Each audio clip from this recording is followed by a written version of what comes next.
So where'd you go flying today? A beach in Alaska. No big deal. Last time on Fly at Mike Alpha, Steph ran down from Homer down to Anchorage, grabbed me in her awesome 170B. We headed out to Soldotna, leaving Lake Hood and all that complicated airspace behind us. Flew over this super cool little Russian village on our way out there, and my favorite part, passed by my very first glacier I'd ever seen. Then went ahead and popped into Soldotna in what is true Alaskan VFR conditions. And then the very next day headed out for an absolutely amazing day of flying around the Kenai Peninsula. I'm John from Fly 8 Mike Alpha, CFI turned airline pilot turned back to CFI. Come along on my journey, flying Alaska to Florida and beyond.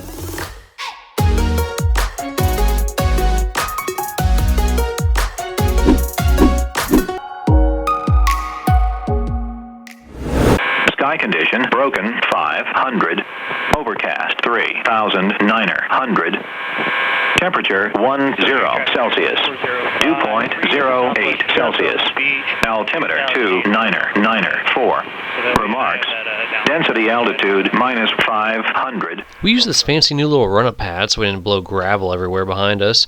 Waited for the other traffic to clear. For a town of only 300 people, it was a surprisingly busy airport. And then we back-taxied, since an 1,800-foot-long runway isn't really much to start with in the first place. Then blasted off runway 34, and Steph found an awesome little VFR slot to get us out over the Caribbean blue waters of Kachemak Bay.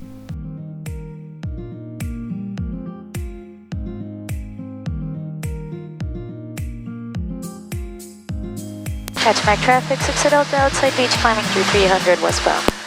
Kachemak area traffic, Moutain 4055 to the northwest of Soldotna, about 2,500 descending, homeward bound. Kachemak.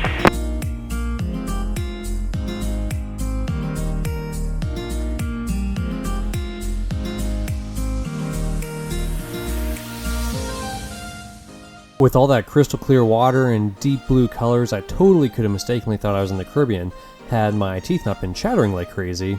But anyways, before we head on over to the Bear Beach, we decided to go ahead and pop into Soldotna, warm up for a minute, and get some fuel.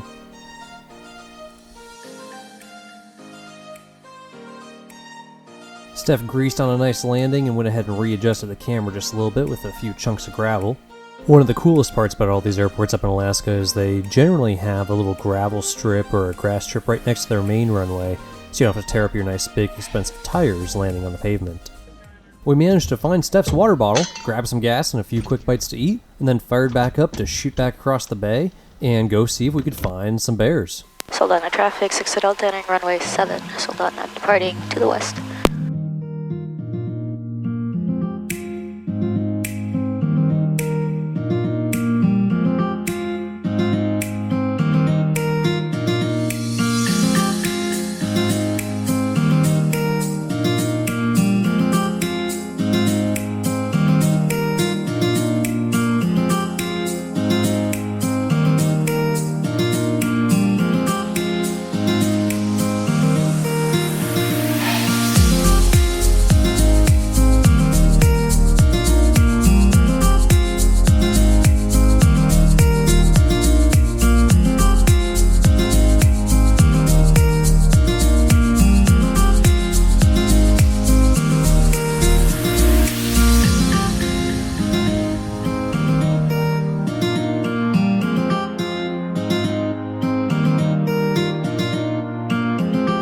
Yeah, you can kind of tell what the wind's doing up here.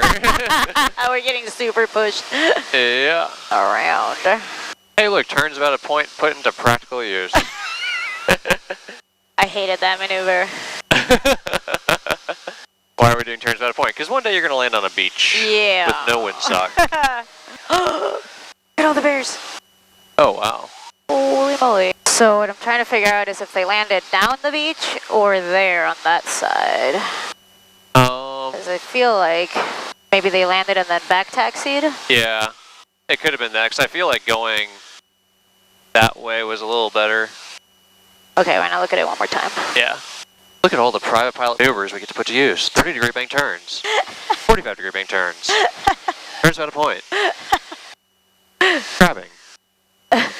Low approaches. Probably a go-around maneuver. 100 feet above the water maneuver. Yeah.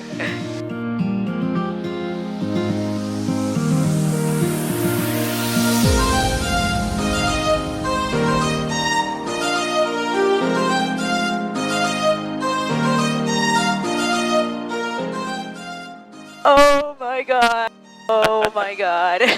Holy wow. Yep, and that's why you have 26-inch tires. OMG.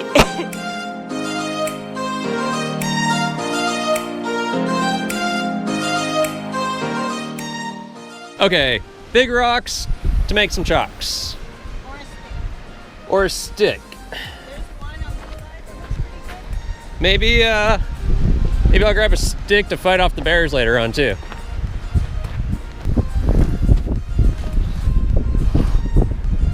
That'll do it. That'll do it.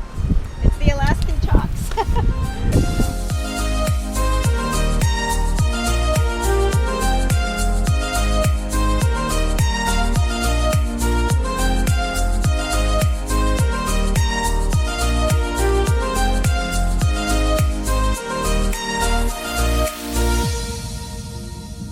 Luckily, nothing like this happened to us while we were out there.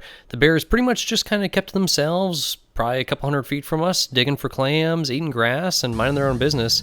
This was a much worse day for somebody else, though.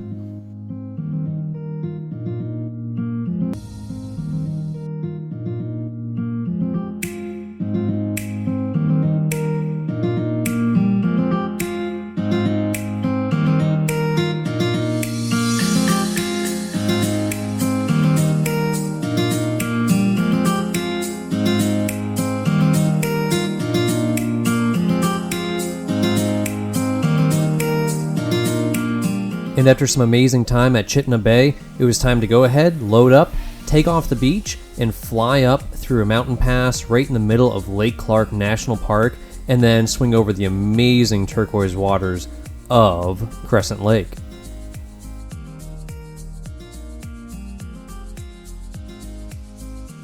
Nice job. We used Got it. substantially more beach than that stick. That stick was like 100 feet. That was just, yeah. It was kind of wishful thinking. I'm not a super cub, John. Chinook traffic on 3, Pike Alpha is final approach, landing east on Bear Camp, Chinook Bay. And 6 at Delta will be doing a right downwind departure westbound.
And after getting rocked by turbulence like crazy for the better part of an hour, that was totally worth it, seeing all those amazing sights of the glaciers, flying through that mountain pass, going over Crescent Lake. We started to make our turn northward up towards Talkeetna and shot on up some super scenic coastline. Talkeetna is an amazing, fun town with good restaurants, bars, and this time of year, ice cream. It's not too far at all from Denali, Mount McKinley, the tallest mountain in North America, an absolutely amazing sight. So after talking to Kenai Radio, the flight service station based at Talkeetna, we got our traffic advisories, we entered the pattern. It's a non-towered airport, nobody clears you to land or take off, but you do talk to a actual person who's giving you traffic advisories. Kind of hard to find in the lower 48, but certainly more common up there in Alaska. Yeah, this is downtown Talkeetna. The Fairview is that big white building right there. Okay. With Juliet inbound 19. Got a windsock. Beaver 121 Kilo Tango, Talkeetna Radio. Traffic is pacer downwind for 19er. Are you And the fucking Beaver kidding? reported chase inbound 2 minutes ago. Roger, look for the Beaver. Beaver 44 Quebec is on a short final for runway 19. Oh my god, where? I definitely Oh, don't I see the see it. beaver. I see it. You do? Yep, it's right there. Not short final. That is totally not short final. That is a 1 mile final.